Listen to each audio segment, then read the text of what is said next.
And my understanding, he entered a plea in 2 cases. Is that correct? That's correct, Judge. All right, the court is calling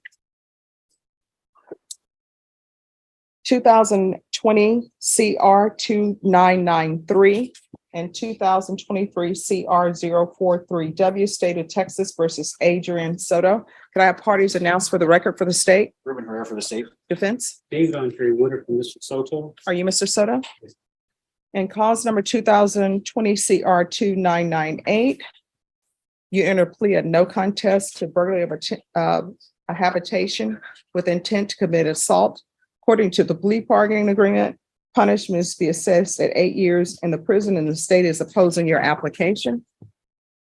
And cause number 2020 CR 3661, you entered a plea of no contest to the offense of assault, bodily injury of a security officer.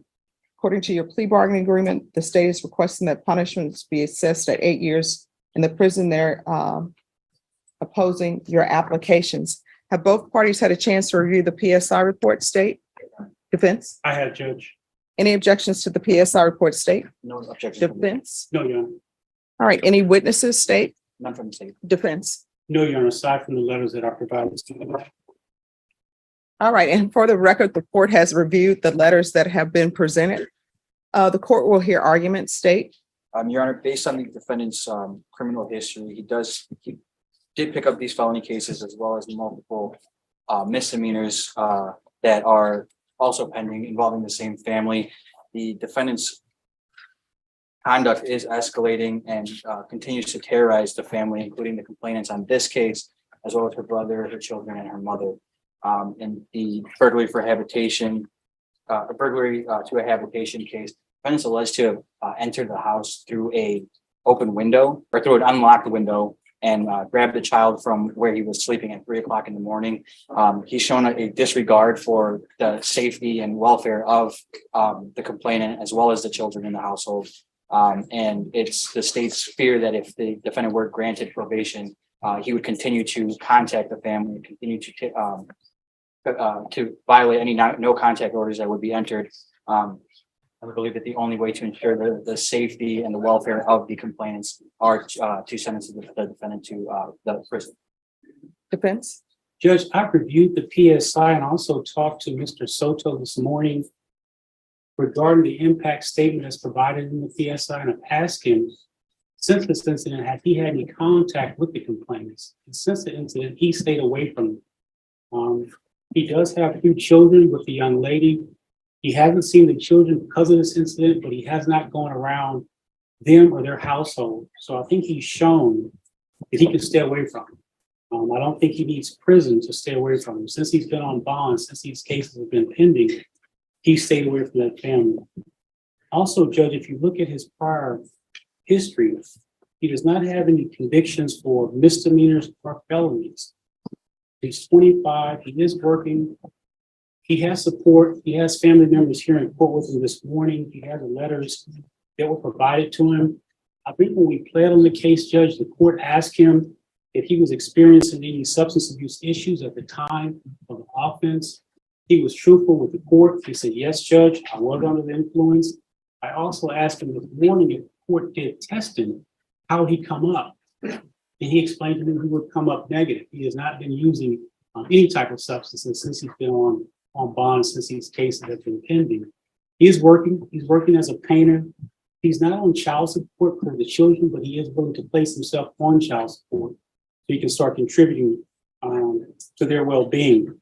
Also, Judge, the TAP evaluation, I noticed that it is recommending inpatient treatment. If the court did grant his application for deferred, we would ask the court to first see how he does in intensive outpatient treatment, because he's shown that he can stay drug-free. But I do think he would need some assistance with that. Even though he's been doing it since he's been on bond, we would ask the court, if the court did grant his application for deferred, to place him in intensive outpatient treatment prior to placing him in inpatient treatment. He accepted responsibility for both offenses. He pled to these cases. And now we're here before the court asking the court to grant his applications for deferred. All right, so this is the court's issue. And not really an issue. but these are things that I think of. All right, so he has a felony offense, and I'm assuming this is being taken in consideration. The violation of an order, protective order.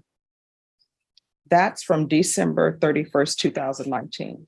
The burglary that he pled to is from December 27th, 2019. So let me go in order. So he has a continuous violence case that's December 14th, 2018. I'm not saying it's true because nobody pled to that, but that's what he's charged with. Then after that, you would think something would click. Hey, I just got arrested, because I know he would have gotten arrested on that and made bond, and he would have gotten an attorney. So you would have thought that something would have clicked with that. But what ends up happening is on December 27, 2019, he picks up this burglary. Then you would have thought something clicked with that. But then what ends up happening?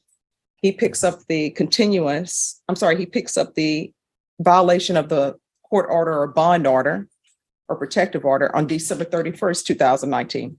And you would have thought that it would have been like, hey, I need to be on my P's and Q's because I picked up all these felonies. I understand relationships, and sometimes people don't love each other anymore and they have children and they got to make it work for the children, or they got to stay respectful to each other because they got to raise children together. And as everybody know, even though people say, we only need to be with each other for 18 years, but people know sometimes you need to be with certain children till they're like 25 or 30. I understand that. But then what ends up happening? He ends up picking up another case that he pled to, which is the assault case, on September 17th, 2022. So he has some issues. And I don't think that probation at this time is appropriate for him. Is he on GPS? He is, Judge, and since he's been on GPS, he has not violated the GPS. Oh, because he's on GPS because of this. And I'm not the judge who gave him probation for continuing to pick up cases.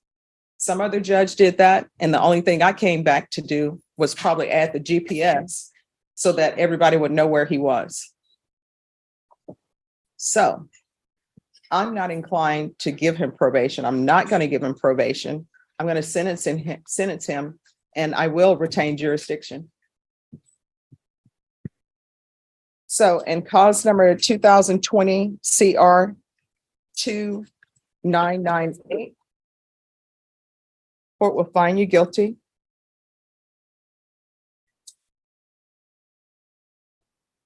Court will sentence you to 5 years prison. Give you credit for any time served. All right, we can go off the record. I'll retain jurisdiction. Both cases, Judge? Yes. Sometimes, it is about it's always about rehabilitation, but it's also about protecting the community, and it's also about punishment. Sometimes people think the justice system isn't about punishment, but really, all these cases, there's an air of punishment involved, but hopefully rehabilitation. I know you probably think this is the end of the world. I came in here, I'm going to prison, but you're young. You still have a chance to get your life together. Please don't go to prison and get a bunch of tattoos because you're clean shaven now. Please let it stay that way, okay? All right, thank you. Thanks, Judge.